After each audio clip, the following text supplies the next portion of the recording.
उस दोस्त का नाम था मधुमंगल और मधुमंगल की मां का नाम था पूर्णिमा। तो मां ने कहा पूर्णिमा से, पूर्णिमा बहन आप रे बेटा ने जीमने वास्ते मारे घरे भेज दिया करो, मारो लालो जी में हाथे वो भी जीम ले। मधुमंगल रोज कन्हैया के घर भोजन करता था, कन्हैया के साथ, दोस्त ही तो थे। पर आज भगवान ने जब सबको लाने को कहा तो सब तो अपने घर से कुछ लाए, पर मधुमंगल कुछ नहीं लाया, खाली हाथ खड़ो है। और भगवान की नजर पड़ गई मधुमंगल रे माथे, और भगवान का दोस्त है तो दोस्त है तो फिर दोस्ताना अंदाज में बात होती है। इन वास्ते भगवान मधुमंगल ने कहो, पेटू कठीरा मधुमंगलिया तू तो कहीं नहीं लायो, खाली हाथ हिलाओ तो आयो। अरे सब लाए, आज वनभोगे कहा था ना कि सब लेके आना, तू खाली कैसे आया? तेरे घर का भोजन खाना है, आज ही खाना है और अभी खाना है। मधुमंगल ने भी मना नहीं किया, ठीक है कन्हैया आज ही खाना है तो जाऊं, ले रहा हूं, रुक जा, पाछो जाऊं घरे। और मधुमंगल आयो घरे। मां ने कहा बेटा तू बीच में कैसे आ गया, रोज तो नहीं आता, आज क्या हो गया? मां एक बहुत जरूरी बात कहनी है। बोलो। मना मत करना मां, लेकिन मना मत कर जे। हाँ बोल तो सही, बात कही है। मां आज पहली बार कन्हैया अपने घरों भोजन मांगियो है, कभी नहीं मांगता हो। पहली बार कन्हैया ने अपने घर का भोजन मांगा है, इसलिए मां घर में कुछ खाने की वस्तु है तो दे दो, मना मत बोलना। मां कहो बेटा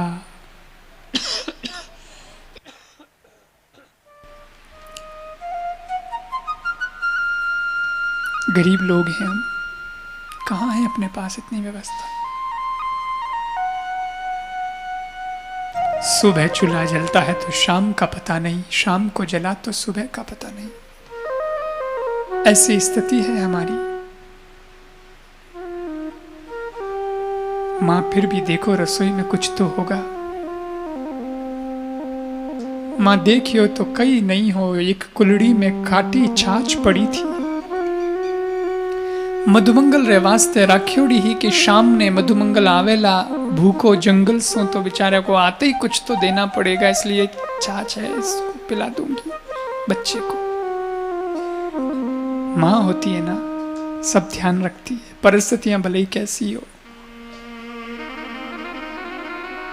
बेटा और तो नहीं, ये खट्टी छाछ है बस। मधुमंगल बोला मां वो कन्हैया रोज ताजी छाछ पीवण वालों आ खाटी छाछ की कर पीवेला। बेटा घर में नहीं है कुछ अपने पास खाने के नाम पे, यही है। मजबूर मधुमंगल क्या करता, ले गया।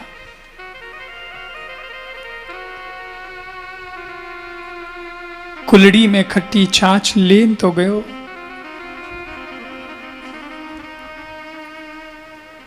लेकिन जंगल में आने के बाद में भी कृष्ण जी रे सामी जावारी हिम्मत नहीं है। नहीं नहीं, खट्टी छाछ कृष्ण को कैसे पिलाऊं? पर मैं लेके आ गया तो करना क्या है? छुपा दूं क्या? बोले छुपा दूंगा तो कन्हैया होशियार है, ढूंढ लेगा। फोड़ दूं क्या? नहीं नहीं, फूटने की आवाज आएगी तो कन्हैया यहां आएगा और मुझे पकड़ लेगा। एक काम करता हूं, मैं खुद ही पी जाता हूं। एक पेड़ के पीछे छिप करके मधुमंगल खाटी छाछ पी रही है, खुद ही पी रही है।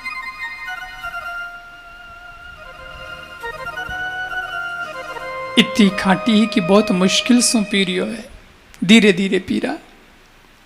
अड़ने काफी देर हो गई, भगवान रे कने मधुमंगल पहुंचियो नहीं। तो भगवान ने कहा मित्रों, इतने बड़े जंगल में अपना मधुमंगल कहीं भटक गया होगा, अकेला गया है, मैं उसको ढूंढ के लाता हूं, तुम लोग भोजन करो। और भगवान मधुमंगल ने ढूंढ रहा है, वन में आवाज दे रिया है, मधुमंगल, ओ मधुमंगल, मधुमंगल। और इस बार मधुमंगल के कान में आवाज गई, कन्हैया आ गया, कन्हैया अभी सामने आ जाएगा, मैं क्या करूं, जो कुलड़ी में छाछ बची थी शेष एक साथ मुंह में उड़ेल दी, पी जाता हूं। परंतु खाटी इतनी ही कि वो गिट नहीं सकी, छाछ मुंह में, दोनों गाल फूल गया यूं फुटबॉल की तरह, छाछ है मुंह में, और हामी भगवान आ गया। मधुमंगल यहां क्या कर रहा है? अरे भले आदमी, हम तेरा इंतजार कर रहे हैं कि आवे तो हगला हाथे जी मां, तू श्रीमान अठे उबो है और कई मुंडो यो कई करियो है, कई है तारे मुंडा में, कई लायो तू? मधुमंगल तो कुछ बोल नहीं सकता, बोलने जैसी स्थिति में ही नहीं है। भगवान प्रश्न माते प्रश्न पूछ रहे, मधुमंगल इतो ही करया, क्या बोले, बोल नहीं सकता। और भगवान उन्हीं समय आगे बढ़िया, आगे बढ़ के भगवान ने हाथों को ऐसे मुट्ठी बना के मधुमंगल के गाल पे मारे, तो मुंह में जो छाछ थी वो बाहर उछली, सामने कन्हैया खड़े थे तो भगवान के चेहरे पे छाछ लग गई, और मधुमंगल की झूठी छाछ भगवान चाट रहे हैं, कह रहे हैं वाह वाह वाह मधुमंगल, तू कितनी बढ़िया मीठी छाछ लाया, ये तो बहुत मीठी है, पर इसको अकेला क्यों पी रहा है, हमको भी पिलाता, हम दोस्त हैं तेरे। मधुमंगल को बोबो छे इतनी खाटी, मैं इतनी दोरी दोरी पीऊ तो कन्हैया इन्हें मीठी की कर कह रही, ये मीठी कैसे हो गई? पर भगवान ने मधुमंगल की छाछ को नहीं देखा था, भगवान ने तो उसके मन को देखा था। छाछ भले ही खट्टी रही होगी पर मन तो खट्टा नहीं था, मन तो बहुत साफ था उसका, और उसका मन का भाव अच्छा था, इसलिए खट्टी छाछ भी भगवान को मीठी लगी। भगवान तो सिर्फ भाव का ही तो टेस्ट लेता है, चीज का नहीं। प्रेम बड़ी चीज है, भाव बड़ी चीज है।